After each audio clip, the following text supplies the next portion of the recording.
Hello, everyone, and welcome back to the Commander's Forge. My name is Andy Bentley, and the Forge is an area for me to talk about Magic, Commander, and anything else as I try and wrangle this whole mental health thing. Now, you may have noticed something very different with this episode. On Tuesday, my computer crashed. I actually came home sick from work because I threw up in my car on my way into work.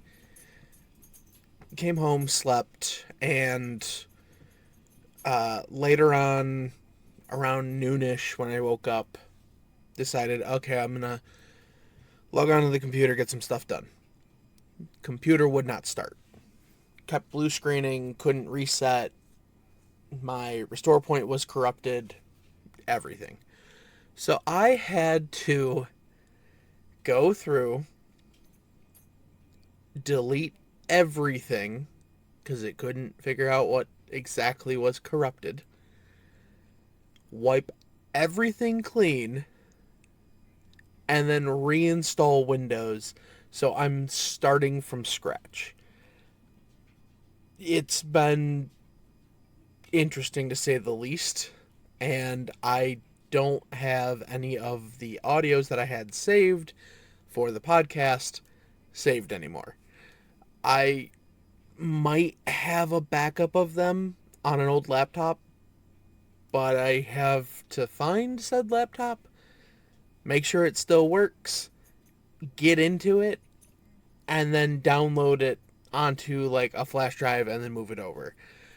So, with that said, for the foreseeable future until I figure out something new, there will be no opening music or ending music for the podcast, and it's just gonna be a nerd talking into a microphone.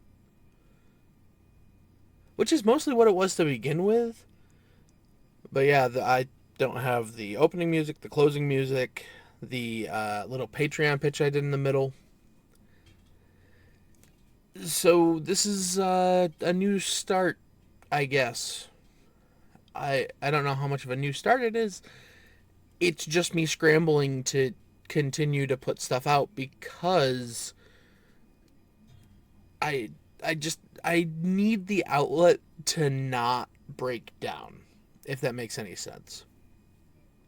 I need something like the podcast or like TikTok or like the game of Magic the Gathering to keep my mind busy so that I don't sit in my own thoughts for too long. Does that make sense? So, with that said, I really just want to take this week to talk about the Demir pre-constructed deck from Karlov Manor and an idea I have for just kind of swapping out like 20 cards and a little sub theme I want to go with in the deck. So let me get my notes together and I'll be right back.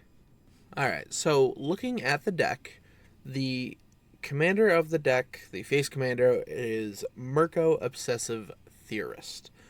1 blue-black for a 1/3 vampire detective with flying and vigilance. Whenever you surveil, put a +1/+1 counter on Mirko Obsessive Theorist.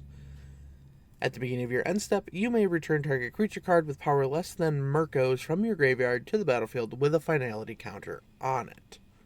And there was something odd that I noticed when I opened this precon. It's supposed to have 2 new legendary creatures, but instead it had 3 copies of Mirko. It had the like thick cardboard copy and then 2 traditional foils. So I had to do some digging to figure out what was missing. And the deck did not include Marvo Deep Operative, which is 3 a blue and a black for a 1/8 Octopus Rogue. 1/8 attacks clash with a defending player, and then whenever you clash, draw a card. Then you can cast a spell from your hand with mana value 8 or less without paying its mana cost. That probably would have been cut from this deck that I'm building anyway, but it's weird that it happened. You know what I mean? Either way, moving on. So I kind of split the deck into like 3 subcategories so far, and I'm leaning towards a fourth. The first of those is cards that care about surveilling, and Mirko himself falls into this category, so that's where I'm going to start. With things like Thoughtbound Phantasm, single blue 2/2 spirit with Defender. Whenever you surveil, you put a counter on it, and as long as it has 3 or more +1/+1 counters on it, it can attack as though it didn't have Defender. Sorry about that weird pause there. I'm back now because the washer is not shaking my desk. So, picking up where I left off, we're looking at the cards that care about us surveilling. So next up, we have Whispering Snitch, 1 in a black for a 1/3 human rogue. Whenever you surveil for the first time each turn, he deals 1 damage to each opponent, and you gain 1 life. Dimir Spybug is a blue and a black for a 1/1 insect with flying and Menace. Whenever you surveil, put a +1/+1 counter on it. Disinformation Campaign is 1, a blue and a black for an enchantment. When it enters the battlefield, you draw a card, and each opponent discards a card. Whenever you surveil, return Disinformation Campaign to its owner's hand. Copycatchers is 1 in a blue for a 2/1 fairy with flying. Whenever you surveil, you may pay 1 in a blue. If you do, create a token that's a copy of Copycatchers. And finally, for this section, we have Enhanced Surveillance, 1 in a blue enchantment. You may look at an additional 2 cards each time you surveil, and you can exile Enhanced Surveillance to shuffle your graveyard into your library. Now, moving into our next section, which is our Surveil all the time section. So those are our things that have a way to surveil multiple times, whether it's multiple times per turn or just overall multiple times. We can start with Tocasia's Dig Site. It's a land, taps for a colorless, pay 3, tap it, surveil 1. So this effectively says pay for surveil 1.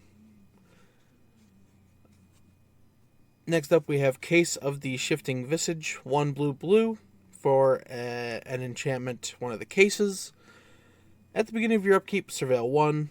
To solve the case, there are 15 or more cards in your graveyard, and when it's solved, whenever you cast a non-legendary creature spell, copy that spell. After that, we have Charnel Serenade, 4 black for a sorcery. Surveil 3, then return a creature card from your graveyard to the battlefield with a finality counter on it. Exile Charnel Serenade with 3 time counters on it. Or it has Suspend 3 for 2 and a black. Unshakable Tail is 2 and a black for a 3/2 zombie detective. When it enters the battlefield and at the beginning of your upkeep, surveil 1. Whenever 1 or more creature cards are put into your graveyard from your library, investigate. And it has 2, sacrifice a clue, return Unshakable Tail from your graveyard to your hand. Next up, we have Doom Whisperer, 3 black for a 6/6 Nightmare Demon with flying, trample, pay 2 life, surveil 2. Sinister Starfish, 1 and a black for a 0/3 Starfish with tap, surveil 1. The Grim Captain's Locker, 3 and a black for a legendary artifact, tap, surveil 1, and tap until end of turn. Each creature card in your graveyard gains escape for 3 and a black, and exiling 4 other cards from your graveyard. The next one up is Nightvale Sprite, 1 and a blue for a 1/2 fairy rogue with flying. Whenever it attacks, surveil 1. And finally in this section, I have a card that I'm not entirely sure is going to stick around, but it's Eloise Nephalia Sleuth, 3 blue-black for a 4/4 human rogue. Whenever another creature you control dies, investigate, and whenever you sacrifice a token, surveil 1. So I don't know if there's going to be enough token generation in the final list to really keep her around.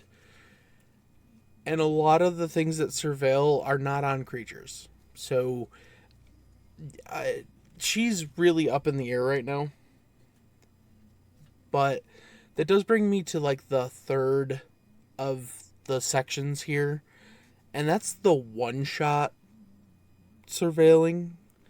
So that's where you're going to find a lot of your like instants and sorceries that have surveil, your things that have ETB surveil, and we're going to start with those. So those start with Curate, 1 in a blue, instant, surveil 2, draw a card. Consider, single blue, instant, surveil 1, draw a card. Afar's Dispersal, 2 in a blue, instant, cost 2 less to cast. If it targets an attacking creature, return target creature to its owner's hand, surveil 2. Otherworldly Gaze, single blue, instant, surveil 3, flashback for 1 in a blue. And now that we have most of those out of the way, we have our split card, which is Connive and Concoct. Connive is 2, and then 2 hybrid blue-black for a sorcery. Gain control of target creature with power 2 or less.